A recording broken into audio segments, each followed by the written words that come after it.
Hi children, welcome to Narayana live classes.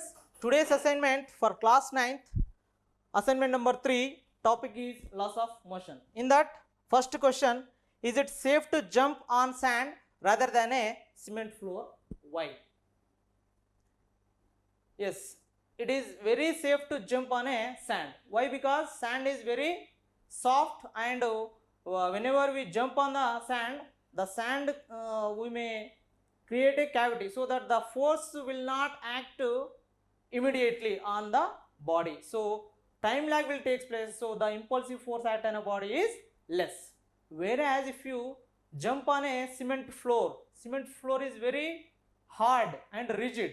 So if you fall on a cement floor, immediately come to rest. There is no time lag between the force acting on your body. That's why impulsive force is more. So it is very dangerous to jump on a cement floor rather than a sand. Okay, so you may get damage, severe damage. Okay, next question. Draw the diagram to show Newton's third law of motion in laboratory.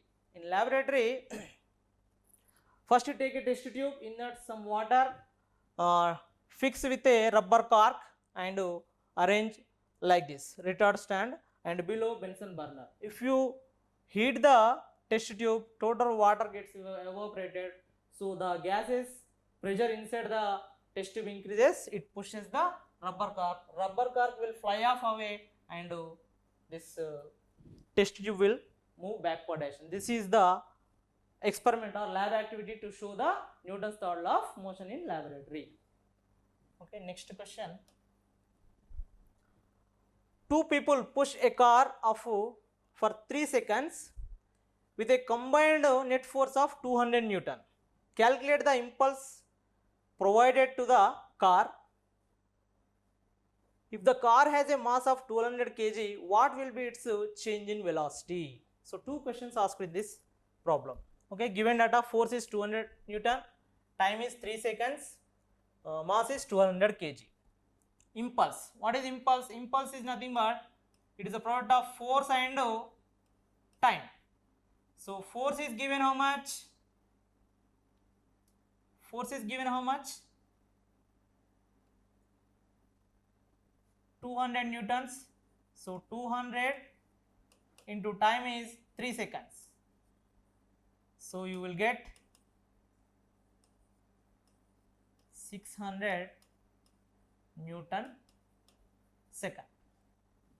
This is the impulsive force acting on the body. Next to change in velocity. Change in velocity, that is change in velocity is equal to impulse divided by its mass. That means mass into velocity is change in momentum. Change in momentum which is equal to impulse. So change in velocity is equal to impulse, how much we got? 600 divided by mass is how much? 1200 kg. So we get 1 by 2, that is equal to 0.25 meters per second is the change in velocity of the car. Okay. Next question. Observe the following table and answer the questions given below. See, table is given, marble 1, marble 2, momentum before collision is given m1, u1. So momentum of the marble before collision, marble 2 is m2, u2. So momentum of marble 1 after collision is mass doesn't change, m1, velocity becomes v1, this is m2, v2. This one is change in momentum of marble 1 is m1 v1 minus m1 u1. This is marble 2 is m2 v2 minus m2 u2. Next one is rate of change in momentum of marble 2 is m2 v2 minus m2 u2 by t.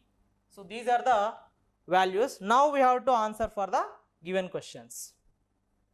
What is given? The momentum of marble 2 before collision. Before collision momentum of marble 2, no? So marble 2 mass is m2, before collision its velocity is u2, m2 u2. The momentum of marble 1 after collision, mass doesn't change m1 but velocity changes to v1, from u1 to v1. The change in momentum of marble 1 is final momentum minus initial momentum. The rate of change in momentum of marble 2 is m2 v2 minus m2 u2 divided by t.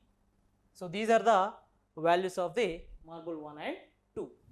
Okay, with this today's assignment is completed. Hope you understood all. Thank you. Stay home, stay safe.